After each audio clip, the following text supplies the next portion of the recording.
Hello my dear learners, आप लोग का जो स्पोकन इंग्लिश का सीरीज चल रहा है, आज उसी का डे 8 है, जिसमें हम पढ़ाएंगे प्रेजेंट टेंस बेसिक। इससे पहले डे 1 से लेकर डे 7 तक की क्लास ऑलरेडी इसी चैनल पे हो चुकी है।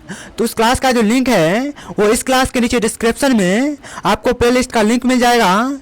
इस क्लास को करने के बाद उस क्लास को कर लीजिएगा। तो चलिए क्लास को स्टार्ट करते हैं। तो पहले समझ लीजिए कि प्रेजेंट टेंस होता क्या है। What is present tense? Present tense क्या है? तो प्रेजेंट टेंस वह टेंस है जिसका प्रयोग हम वर्तमान में हो रही घटनाओं, आदतों और सत्य को बताने के लिए करते हैं। एग्जाम्पल देखिए, एग्जाम्पल में है मैं क्रिकेट खेलता हूँ, आई प्ले क्रिकेट। ये किस समय की बात कर रहा है? तो वर्तमान काल का बात कर रहा है। मैं अभी क्रिकेट खेलता हूँ।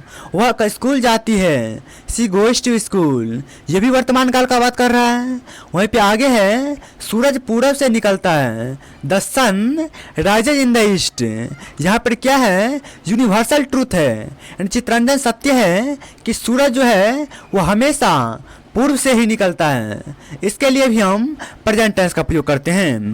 तो चलिए आगे चलते हैं। आगे आपका टॉपिक है दूसरा, टाइप ऑफ प्रेजेंट टेंस। यानी प्रेजेंट टेंस के प्रकार कितने होते हैं? कि कुल 4 प्रकार के होते हैं।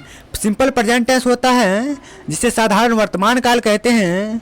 दूसरा होता है प्रेजेंट कंटिन्यूअस टेंस जिसे वर्तमान अपूर्ण काल कहते हैं। वहीं पे तीसरा होता है प्रेजेंट परफेक्ट टेंस जिसको वर्तमान पूर्ण काल कहते हैं। वहीं पे चौथा होता है प्रेजेंट परफेक्ट कंटिन्यूअस टेंस जो वर्तमान पूर्ण अपूर्ण काल होता है। आप लोग को बता दें कि टेंस का क्लास बेसिक से लेकर एडवांस लेवल तक की क्लास इसी चैनल पे ऑलरेडी करवा दिए हैं। तो उसका प्लेलिस्ट आपको उसी चैनल पे मिल जाएगा। आप इस चैनल के लोगो पे क्लिक कीजिएगा, प्लेलिस्ट के सेक्शन में जाकर टेंस फुल कोर्स कर लीजिएगा। आप टेंस में मास्टर बन जाइएगा। तो चलिए आगे चलते हैं। आगे देखिए, आगे हम बताते हैं कि थर्ड स्टेप क्या है। तीसरा टॉपिक है सिंपल प्रेजेंट टेंस यानी साधारण वर्तमान काल। इसका फॉर्मूला जिसे स्ट्रक्चर कहते हैं, हिंदी में इसको बनावट कहा जाता है। इसका बनावट क्या है? तो पॉजिटिव सेंटेंस जिसे अफर्मेटिव सेंटेंस भी कहते हैं, उसका आपका स्ट्रक्चर हो जाएगा। सबसे पहले सब्जेक्ट को रखना है, यानी I, we, you, he, she, it, they, इन सबको पहले रखना है। उसके बाद वर्ब का बेस फॉर्म यानी V1 को लगाना है और उसके साथ SCIS जोड़ देना है। SCIS कब जोड़ेंगे? जब ही या सी के साथ कोई सब्जेक्ट ही या सी रहे, उसके साथ हम SCIS जोड़ते हैं। लेकिन उसके बाद ऑब्जेक्ट को रखना है। निगेटिव सेंटेंस का स्ट्रक्चर देख लीजिए। तो सबसे पहले सब्जेक्ट को रखना है, उसके बाद डू या डज में से किसी एक को रखना है, उसके बाद नॉट को रखना है और उसके बाद V1 को रखना है और उसके बाद ऑब्जेक्ट को रखना है। चलिए आगे क्वेश्चन सेंटेंस को देखिए। तो ये हेल्पिंग वर्ब से शुरू होगा, यानी डू डज को पहले रखना है, उसके बाद सब्जेक्ट को रखना है, उसके बाद V1 को रखना है, उसके बाद ऑब्जेक्ट को रखना है। चलिए आगे चलते हैं। आगे टॉपिक है यूज ऑफ SCIS। यहाँ पे आपका सब्जेक्ट हो गया। यहाँ वर्ब में SCIS का प्रयोग कैसे करेंगे उसको समझ लीजिए। तो और सेंटेंस में सब्जेक्ट में आई रहेगा, वी रहेगा, यू रहेगा, दे रहेगा। तो इन सभी सब्जेक्ट के साथ क्या करेंगे? तो SCIS नहीं लगाएंगे, यानी बिल्कुल नो SCIS। चलिए आगे देखिए। अगर ही रहे सब्जेक्ट में, अगर सी रहे सब्जेक्ट में, इट रहे सब्जेक्ट में, या किसी भी चीज़ का नाम रहे सब्जेक्ट में, तो इसमें क्या करेंगे? SCIS का प्रयोग करेंगे। जैसे वह खेलता है, ही प्लेज, वह दौड़ता है, ही रन्स, इस टाइप से प्रयोग करेंगे।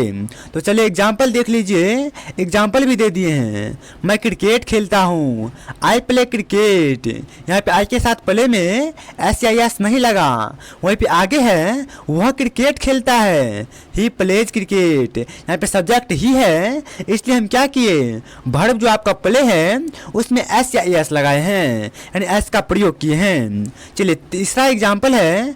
तीसरा एग्जाम्पल में है तुम स्कूल जाते हो, यू है, यू के साथ SCIS नहीं लगाएंगे, तो यू गो टू स्कूल। वहीं पे आगे है वह स्कूल जाती है, वहाँ पे स्कूल जाती है वह है, यहाँ पर जाती लड़की के लिए सी का प्रयोग करेंगे। अगर जाता रहता या लड़का के लिए होता तो ही का प्रयोग करते।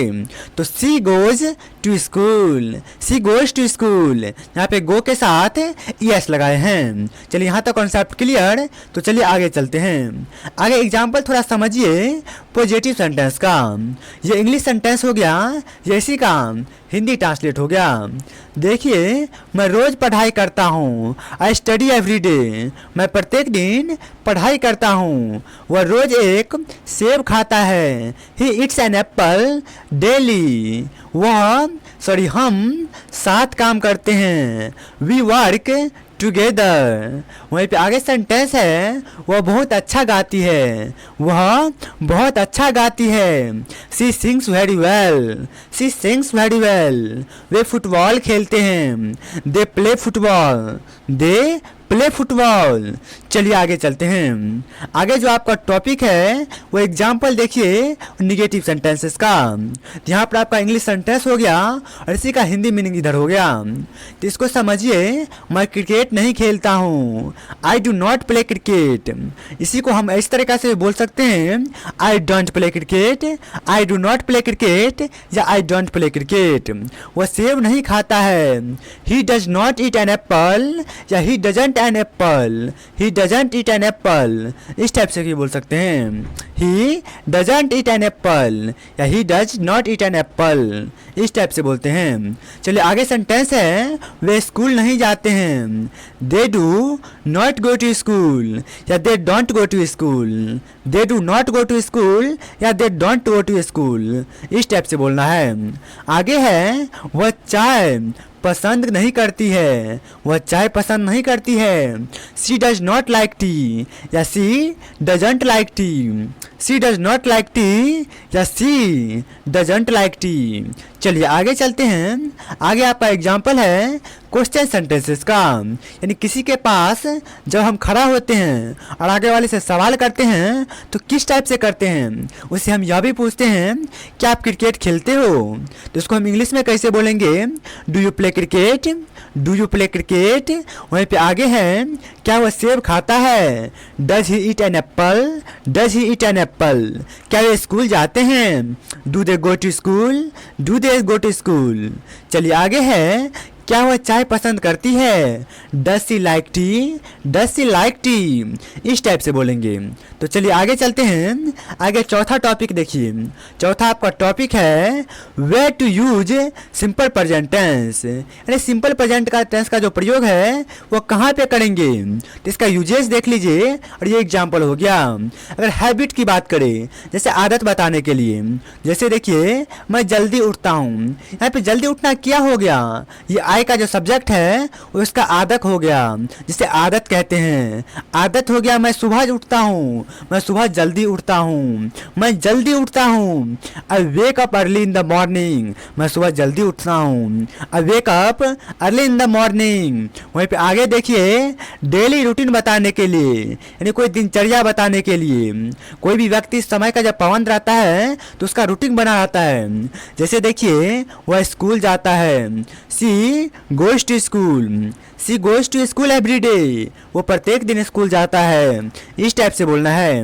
वहीं पे आगे देखिए, यूनिवर्सल ट्रूथ, यूनिवर्सल ट्रूथ यानी वैज्ञानिक सत्य, ऐसे चित्ररंजन सत्य ही बोल सकते हैं। जैसे देखिए, सूरज पूरब से निकलता है, the sun rises in the east. ये सही बात है, सूरज हमेशा से पूरब से निकलता है, कभी पश्चिम से नहीं निकलता है। तो इसी के लिए चित्ररंजन सत्य है, तो इसके लिए भी हम सिंपल प्रेजेंट टेंस का प्रयोग करते हैं। तो चलिए आगे चलते हैं। आगे देखिए, आगे आपका होमवर्क है और उसी के साथ प्रैक्टिस टास्क है, क्या है उसको समझिए। 20 सिंपल प्रेजेंट टेंस के वाक्य खुद बनाइए। वहीं पे 10 वाक्य मिरर के सामने खड़े होकर बोलिए। आप क्या कीजिएगा, इस क्लास को करने के बाद एक बार फिर से इसी क्लास को स्टार्ट कीजिएगा और कॉपी में नोट बनाते चलिएगा। उस कॉपी को लीजिएगा हाथ में और घर में ऐना के सामने, से शीशा बोलते हैं, उसी को इंग्लिश में मिरर कहा जाता है, उसके सामने खड़ा हो जाइएगा और इंग्लिश में बोलने की कोशिश कीजिएगा। एक ही सेंटेंस को बार बार प्रैक्टिस कीजिएगा जिससे आपका परफेक्ट बन जाए। वहीं पे आगे आप लोग के लिए एक मोटिवेशन लाइन है। वो मोटिवेशन लाइन क्या है तो थोड़ा गौर से समझिए। लीजिए। Start speaking simple sentence every day. क्या बोल रहा है? Start speaking simple sentences every day, fluency will flow. Start speaking simple sentences every day, fluency will flow. यानी रोज साधारण वाक्य बोलना शुरू करें, फ्लुएंसी अपने आप आएगी। आप रोज अगर साधारण वाक्य बोलना शुरू कर देंगे ना तो फ्लुएंसी से आपको घबराने की जरूरत नहीं है, ये तुरंत अपने आप चलकर आपके पास आएगी। Practice makes perfect the person, जो आप इंग्लिश में आपको फॉलो करना ही पड़ेगा। Practice makes perfect the person, यानी प्रैक्टिस जो है ना वो इंसान को परफेक्ट बना देता है। इस बात को आप दिल और दिमाग में बैठा लीजिए, फिट करके रखिए। तो आपको यह क्लास पसंद आया तो इस क्लास को लाइक कर दीजिए, और इसी तरह के हर एक नया क्लास के लिए, बेसिक से लेकर एडवांस लेवल तक इंग्लिश सीखने के लिए और हमसे जुड़ने के लिए इस चैनल को सब्सक्राइब करके बेल नोटिफिकेशन पे क्लिक करके ऑल पे क्लिक कर लीजिए। तो मिलते हैं फिर से एक नया टॉपिक के साथ, तब तक के लिए थैंक्स फॉर वॉचिंग।